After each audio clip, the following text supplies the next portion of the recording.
அதாவது மூல நோய்க்கெலாம் ஏன் முக்கி முக்கி மலம் கழிக்கக்கூடாது, முக்கி முக்கி சிறுநீர் கழிக்கக்கூடாது. ஏன்னா இனி முக்கவே தேவையில்ல, கழிவறைக்கு போனாலே போதும். உனக்கு மலம் வருகிறது என்கிற உணர்வு வரும்பொழுது கழிவறைக்கு போய் உட்கார்ந்தாலே போதும். மலம் வருவதாக இருந்தால் வரும், வருதுன்னா வருது, வரலன்னா வரலன்னா எந்திச்சு வந்துடணும். முக்கெல்லாம் கூடாது, கஷ்டப்பட்டு முக்கி முக்கி மலத்தை கழிக்கக்கூடாது. அப்படி ஏன்னா மலத்தை வெளியேற்றுகிற திறன் அந்த உறுப்புக்கு இருக்குது, அந்த மலக்குடலுக்கு இருக்குது. மலக்குடலுக்கு மலத்தை எப்படி வெளியேற்ற வேண்டும் என்கிற அந்த செயல்பாடு அந்த மலக்குடலுக்கு இருக்குது. நீங்கள் முக்கும்போது அதோட செயல்பாட்டில் நீங்கள் சந்தேகப்படுறீங்கன்னு அர்த்தம். அதனால் மலத்தை எப்படி வெளியேற்ற வேண்டும் என்று அதற்கு தெரியும். உங்களுடைய வேலை என்னது, நீங்கள் அதை அதாவது எப்போ வெளியேற்றணும், இப்போ போகலாமா இல்லை கொஞ்ச நேரம் கழித்து போகலாமா, அந்த எந்த இடத்துல போய் வெளியேற்ற வேண்டும், இதைத்தான் நாம் முடிவு பண்ணணும். முக்கி முக்கி மலம் கழிக்கும்போது முக்கக்கூடாது. அதுபோல் சிறுநீர் கழிக்கும் போதும் முக்கக்கூடாது. சிறுநீர் கழிக்கணுமா, போய் நீங்கள் சிறுநீர் போய் நிறைஞ்சிருச்சு, சிறுநீர் கழிக்கணுங்கிற உணர்வு வருது, போய் கழிவறையில் போய் நில்லுங்க, கழிவறையில் போய் உட்காருங்க. உட்காந்துட்டு சிறுநீர் கழிப்பதற்கான சரி இப்போ கழிக்கலாம் அந்த உத்தரவு தான், அவ்வளோதான். அப்புறம் அந்த சிறுநீர் தானாக வெளியேறிவிடும். நீங்கள் முக்கி முக்கி சிறுநீரை வெளியேற்றக்கூடாது, முக்கி முக்கி மலம் கழிக்கக்கூடாது. ஏன்னா சிறுநீரை எப்படி வெளியேற்றணும் அப்படிங்கிறது அதுக்கு தெரியும், அந்த உறுப்போட வேலை அது. அப்போ அதோட வேலையில் நீங்கள் சந்தேகப்படுறீங்க அப்படின்னு அர்த்தம். இப்போ இதயம் செயல்படுது, இதயத்தை இப்படி முக்கிய சிறுநீர் கழிக்கிறீங்க, முக்கிய உங்கள் இதயத்தை வேலை செய்ய வைக்க முடியுமா, முக்கிய இறப்பையை வேலை செய்ய வைக்க முடியுமா? அதனால் அதுபோல் தான் இதயத்துக்கு எப்படி செயல்படணும்னு இதயத்துக்கு தெரியும். உங்களை கேட்டு இதயம் செயல்படுதா, இதயம் இதயத்துக்கு நீங்கள் எப்படி செயல்படணும்னு சொல்லிக் கொடுக்க முடியுமா? அதுபோல் மலத்தை எப்படி வெளியேற்ற வேண்டும் என்று மலக்குடலுக்கு நீங்கள் சொல்லிக் கொடுக்காதீங்க. அப்போ அந்த உறுப்பு மேலே நீங்கள் சந்தேகப்படுறீங்கன்னு அர்த்தம். அப்போது முக்கிய மலம் கழிக்கிறவங்ககிட்ட சந்தேக புத்தி வந்துடும். நல்லா யாரெல்லாம் முக்கி மலம் கழிக்கிறாங்களோ, யாரெல்லாம் முக்கி சிறுநீர் கழிக்கிறாங்களோ அவங்களுக்கும் அந்த சந்தேக புத்தி வந்துடும். தனது உடல் மேலே, தனது உடல் உறுப்பு மேலே அவங்களுக்கு சந்தேகப்படுறாங்க. அது ஒழுங்காக வேலை செய்யாது, அதுக்கு ஒன்றும் தெரியாது, மலத்தை வெளியேற்றுவதற்கு அதற்கு தெரியாது, அதனால் தான் நான் வெளியிலிருந்து முக்கி அதனை வெளியேற்றுகிறேன் அப்படின்னு சொல்லிட்டு அவர் முக்கிட்டு இருக்காரு அப்படின்னு. அதனால் அதுபோல் குழந்தைகளை பெற்றுக்கொள்ளும் போதும் முக்கி குழந்தைகளை முக்குன்னு சொல்லுவாங்க. நல்ல முக்குமா அப்படி முக்கக்கூடாது. ஏன் முக்கலைன்னா அந்த குழந்தை உள்ளே இருந்துருமா, நீ முக்குனால தான் அந்த குழந்தை வெளியே வருமா? அப்படி முக்கி குழந்தைய வெளியே கொண்டு வர முடியும் அப்படின்னா 8வது மாதமே ஒன்றால் வெளியே முக்கி அந்த குழந்தைய வெளியே எடுத்துட முடியும்னா 8வது மாதமே நீ பண்ணலாம்ல. எதுக்கு நீ பிரசவ வலி வர வரைக்கும் நீ காத்திருக்க? அதில் பிரசவத்தின் போதும் முக்கக்கூடாது. அது என்ன ஆகும் அப்படின்னா, முக்குனாக்கா அதோட செயல்பாட்டில் நீ சந்தேகப்படுற. குழந்தைய எப்படி வெளியே கொண்டு வர முடியும் அப்படிங்கிறது அந்த அந்த உறுப்புக்கு தெரியும், பெண்ணின் இனப்பெருக்க உறுப்புக்கு தெரியும். அது மேலே நீ சந்தேகப்படுற, அதுக்கு ஒன்றும் தெரியாது, குழந்தை எப்படி வெளியே கொண்டு வரணும்னு தெரியாது, நானாக தான் கஷ்டப்பட்டு முக்கி அதை வெளியே கொண்டு வரேன், நான் தான் குழந்தை என்னால் தான் அந்த குழந்தை வெளியே வந்துச்சு, இல்லைன்னா நான் முக்கலைன்னா அந்த குழந்தை உள்ளே தான் இருந்திருக்கும் அப்படின்னு சொல்கிற மாதிரி இருக்குது. பிரசவமாக போய் இருக்க வேண்டியதான், படுத்து கிடக்கணுமா, அல்லது முட்டி போட்டு நிற்கணுமா, அல்லது கால்களை அகற்றி வைக்க வேண்டுமா, அந்த குழந்தை வெளியே வருவதற்கு நீ செய்யக்கூடிய வேலை அதுதான். அந்த குழந்தை எப்படி வெளியே வருது அப்படிங்கிறத மட்டும் கவனி. வெளியே வரும்போது கொஞ்சம் வலி அதிகமாக இருக்கும், ஏன்னா பெரிய உருவமாக இருக்குது. அப்படி இருக்கும்போது அந்த பெண்ணின் இனப்பெருக்க உறுப்பு மூலமாக அது வெளியே வரணும். அப்படிங்கும்போது கொஞ்சம் வலிக்கும், சிரமமாக இருக்கும். அது வெளிவருகிறது, அவ்வளோதான். வெளிவரும்போது உனக்கு வலிக்கிறது, நீயே அதை வெளியேற்றக்கூடாது. குழந்தையை வெளியேற்றுகிற வேலை ஒன்றது கிடையாது, தானாகவே வெளியே வரும். நீ முக்கலைன்னா அது ஒன்றும் உள்ளே இருந்துட போகிறது கிடையாது. அதனால் இந்த முக்கிறது இருக்குல்ல, இதுதான் இந்த மூல நோய்க்கு காரணமாக இருக்குது. மூல நோய் ஏன் வருதுன்னா முக்கிறதுனால தான். சிலர் ரொம்ப கஷ்டப்பட்டு முக்குவாங்க, கடைசியில் என்ன ஆகுன்னா உள்ளே இருக்கிற மலக்குடலே வெளியே வந்துடும். அந்த அளவுக்கு முக்குவாங்க, ரத்தம் வந்துடும், மலக்குடலே வெளியே வந்துடும். அவள் அண்டி தள்ளிடுச்சின்னு சொல்லுவாங்க.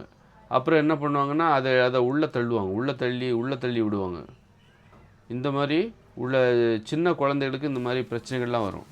எப்படி மலம் கழிக்கணும்னு மனுஷனுக்கு தெரிலன்னு அர்த்தம். அப்படின்னா என்ன அர்த்தம்? ஏன் மனுஷங்க முக்குறாங்கன்னா, மனுஷங்களுக்கு எப்படி மலம் கழிக்க வேண்டும் என்றே தெரியவில்லை, எப்படி சிறுநீர் கழிக்க வேண்டும் என்றே தெரியவில்லை மனிதர்களுக்கு. ஆனால் ஒரு நாய்க்கோ ஆடுக்கோ மாட்டுக்கோ தெரியும் எப்படி மலம் கழிக்கணுன்ட்டு. அப்போ நமக்கு ஏன் தெரில அப்படின்னா, நாம் இன்னும் மனிதர்களாக முழுமையடையவில்லை. நாம் இன்னும் மனித நிலையில் முழுமையடையவில்லை. அதனால தான் நமக்கு இன்னும் தெரியல. நாம் இப்போ குரங்குகள் விலங்குகளாக இருந்தது. முதல்ல விலங்குகளாக நாம் குரங்குகள் தான். அப்போது காடுகளில் விலங்குகளாக நாம் இருந்தோம். மனம் என்கிற நோய் ஏற்பட்டுச்சு. மனம்ங்கிறது ஒரு நோய். அந்த நோய் தான் மனித தோற்றத்திற்கு நாம் மாற ஆரம்பித்தோம். நிமிர்ந்து நடக்க ஆரம்பித்தோம். உடலில் உள்ள ரோமங்கள் உதிர ஆரம்பித்தது. அப்போ மனிதராக எப்படி வாழ வேண்டும் அப்படிங்கிறது நமக்கு தெரியலை. எப்படி மலம் கழிக்க வேண்டும் என்று தெரியவில்லை. எப்படி பேச வேண்டும் என்று தெரியவில்லை. அப்போ பேச கற்றுக்கிறாங்க. எப்படியெல்லாம் பேசக்கூடாது என்பதை கற்றுக்க. அதுபோல் எப்படியெல்லாம் மலம் கழிக்கக்கூடாது, மலம் கழிக்கும்போது ஏற்படுகிற தவறுகள் என்ன, முக்கக்கூடாது. சிறுநீர் கழிக்கும்போது ஏற்படுகிற தவறுகள் என்ன, முக்கக்கூடாது. முக்கி சிறுநீர் கழிக்கக்கூடாது, தலைவலி வரும். முக்கி சிறுநீர் கழித்தால் என்ன ஆகும், முக்கி மலம் கழித்தால் என்ன ஆகும், தலைவலி வரும். அதனால் இது ஒரு பிடிவாதம். நாம் நினச்சா வந்துடணும். இப்போ மலம் கழிக்க நான் கழிப்பறைக்கு போகிறேன், பிடிவாதம். நான் நினச்சா அந்த மலம் வந்து விட வேண்டும் அப்படின்னு சொல்லிட்டு முக்கிறது. அப்புறம் பார்த்திங்கன்னா அவசரம், சீக்கிரமாக மலம் கழிக்க வேண்டும் என்கிற அவசரம். அப்படிலாம் இல்லாமல் நீங்கள் கழிவறைக்கு போங்க, வருகிறதா வரலன்னா வரல, வருகிறது என்றால் வருகிறது, வரலன்னா அப்புறமா வரும் அப்படின்னு சொல்லிட்டு நீங்கள் போயிடணும்.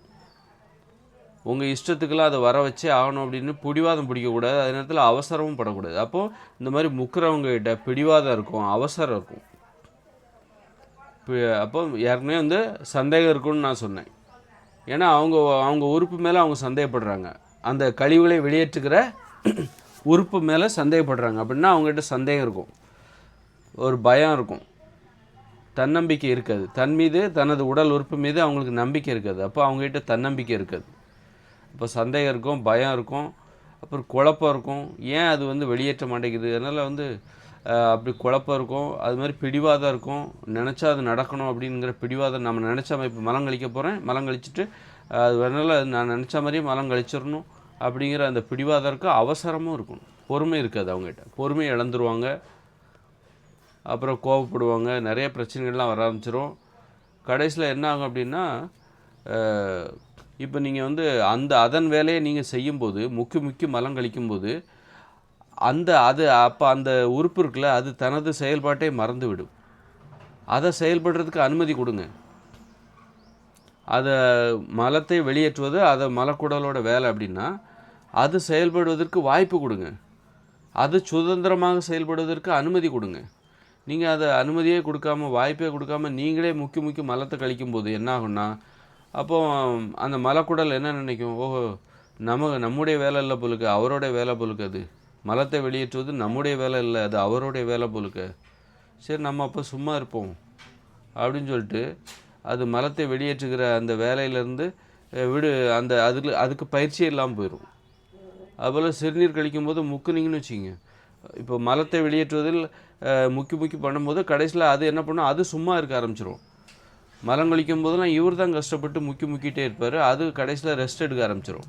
மலக்குடல் ரெஸ்ட் எடுக்க ஆரம்பிச்சிடும். அது வேலையே செய்யாது. அப்புறம் கடைசியில் வேலையே செய்யாது. நீயே செஞ்சுக்கப்பா, மலத்தை வெளியேற்றுற வேலையை நீயே செஞ்சுக்கோ, எனக்கு தான் ஒன்றும் தெரியாதுன்னு நினச்சி நீ முக்கிட்டு இருக்கிற. அதனால சொல்லிட்டு இனிமேல் நான் மலத்தை வெளியேற்றுற வேலையை நான் பார்க்க மாட்டேன், நீயே பண்ணிக்கோ அப்படின்னு சொல்லி கடைசியில் அதுக்கு அந்த திறனே இழந்துடும். அது அந்த மலத்தை வெளியேற்றுகிற அந்த திறனே அது இழந்துடும்.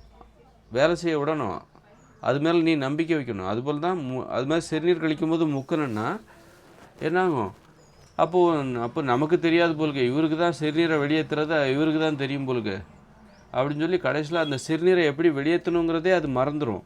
அது செயலிழந்து போயிடும். இது அந்த சிறுநீரக செயலிழப்புக்கு காரணம் இதான். சிறுநீரகம் தொடர்பான நோய்களுக்கு காரணம் இதான். சக்கரை நோய் ஏற்படுவதற்கு, சுகர் வர்றதுக்கு இது ஒரு மிக முக்கிய காரணம். முக்கி மலம் கழிக்கிறது, முக்கி சிறுநீர் கழிக்கிறது, மூல நோய் ஏற்படுவதற்கு இது ஒரு காரணம். அதனால் சிறுநீர் கழிப்பதோ மலம் கழிப்பதோ நல்ல சுகமான ஒரு செயல். கழிவறையில் போய் உட்கார்ந்தா வேகமாக அந்த கழிவுகளை அது வெளியேற்றிடும். சிறுநீராக சல்லுன்னு பாஞ்சிரும். நீ போய் நிற்க வேண்டியதுதான், உத்தரவு, இப்பொழுது வெளியே வரலாம். அந்த கட்டுப்பாடு மட்டும்தான் நம்மக்கிட்ட இருக்குது. அதை நிறுத்துவதற்கும் வெளிவிடுவதற்குமான கட்டுப்பாடு நம்மக்கிட்ட இருக்குது. மற்றபடி அதை வெளியேற்றுவது அதோட வேலை.